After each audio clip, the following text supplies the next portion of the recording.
नहीं शोभा, मैं तुम लोगों के गहने नहीं बेच सकता हूँ, ये हमारे घर के संस्कार नहीं हैं। अजी आप इतना मत सोचिए, ये गहने भी तो आप ही ने दिलाए थे हमें और बाद में फिर से दिला देना। आखिर ऐसा क्या हुआ कि घर की बहुओं के गहने बेचने पड़ रहे हैं? यह जानने के लिए चलिए शुरू से देखते हैं। अचानक से दरवाजे की घंटी बजती है तो राखी गेट पर देखने आती और गेट पर देखकर राखी खुश हो जाती है क्योंकि गेट पर तो उसके दोनों लड़के खड़े थे। अरे बेटा, तुम दोनों इतनी रात को कैसे? हमें खबर भी नहीं दी।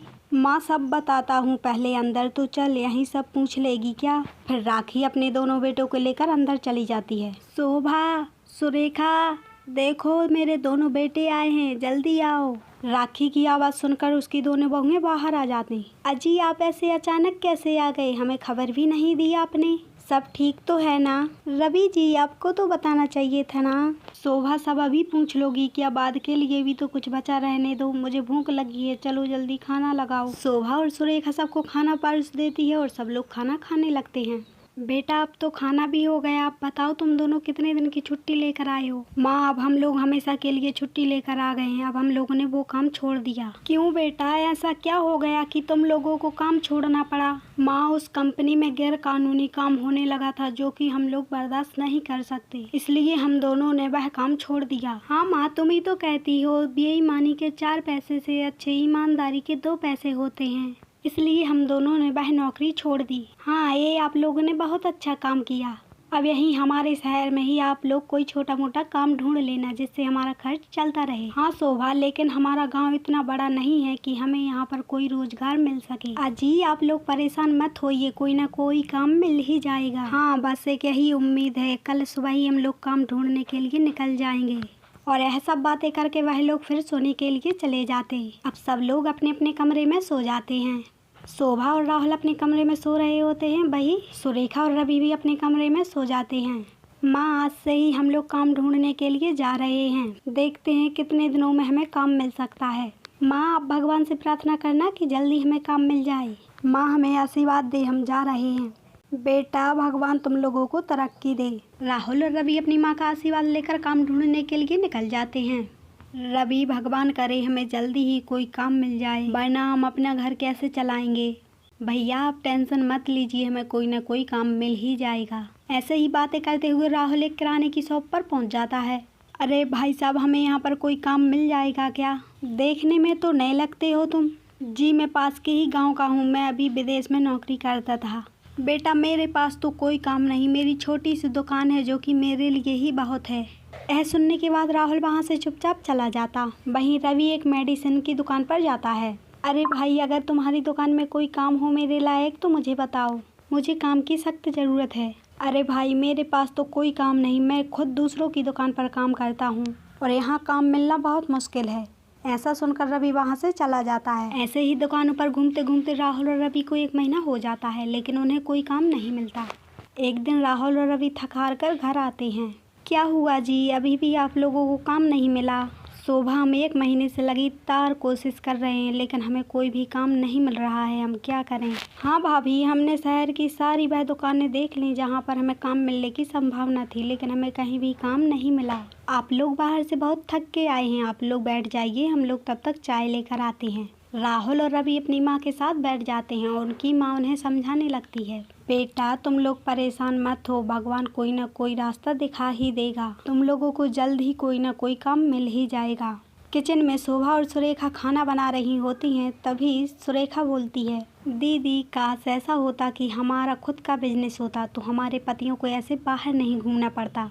हाँ सुरेखा, तू कह तो सही रही है। सुरेखा, मेरे दिमाग में एक ऐसा आइडिया आया है जिससे हमारा खुद का बिजनेस होगा, हमारे पतियों को बाहर भी नहीं घूमना पड़ेगा। क्या दीदी, मुझे भी बताओ ना। हाँ सुरेखा बताती हूँ, पहले बाहर चल, सबको एक साथ बताऊंगी। शोभा और सुरेखा सबको खाना लगा देती हैं और सब खाना खाने लगते हैं और सब खाना खा लेते हैं। तब शोभा बोलती है, माँ जी, राहुल जी और रवि जी देखिए ना, 1 महीने से काम की तलाश में, लेकिन इन लोगों को कोई भी काम नहीं मिला। तो मैं सोच रही हूँ कि क्यों ना हम कोई काम अपना खुद का स्टार्ट कर दें जिससे हमें किसी के यहाँ काम करने की जरूरत ना पड़े। शोभा तुम कह तो सही रही हो, लेकिन कोई भी काम स्टार्ट करने के लिए पैसे की जरूरत होती है। और हमारे 1 महीने में सारे पैसे खर्च हो गए। हाँ भाभी, अब तो हमारे पास किराए के लिए भी पैसे नहीं बचे और शायद अब घर का राशन भी खर्च होने वाला है। आप लोग पैसे की चिंता मत करिए, बस आप लोग कल तैयार हो जाना। हम लोग सामान बनाकर भी रख देंगे, बस आप लोगों को बेचना है। बेटा, तुम लोगों के पास अभी कोई और रास्ता भी नहीं है। बहू की बात मान जाओ तुम लोग, और दूसरे के यहाँ नौकरी करने से अच्छा तो है खुद का छोटा मोटा काम कर ले। यह सब बातें होकर वह लोग सोने के लिए चले जाते हैं। क्या है शोभा, तुम्हारे गहने यहाँ पर क्यों पड़े हैं? अजी, आप इनको लेकर दुकान पर बेच दीजिए और मैं जो जो सामान बता रही हूँ वो लेकर आना।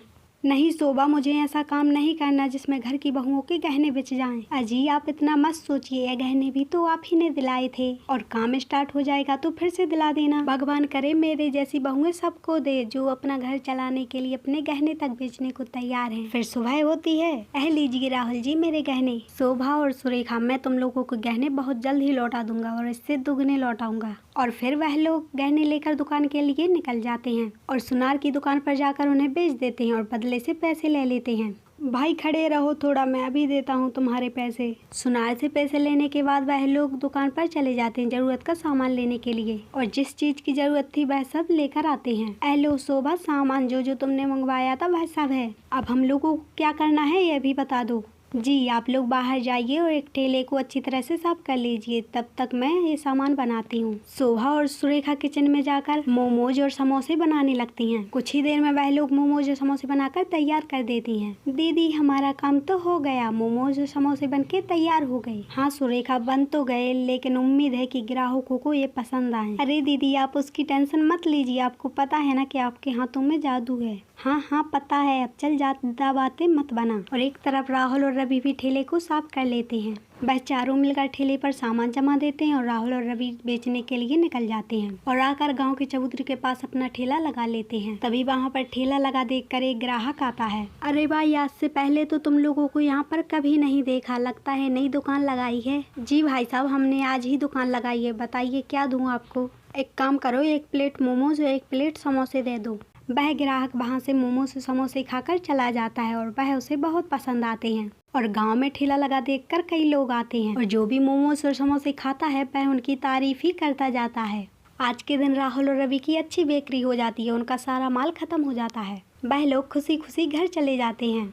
उनकी माँ बैठकर राहुल और रवि का इंतजार कर रही होती है। तभी राहुल और रवि आ जाते हैं। क्या हुआ बेटा, आज का दिन कैसा रहा, कुछ बिका या नहीं?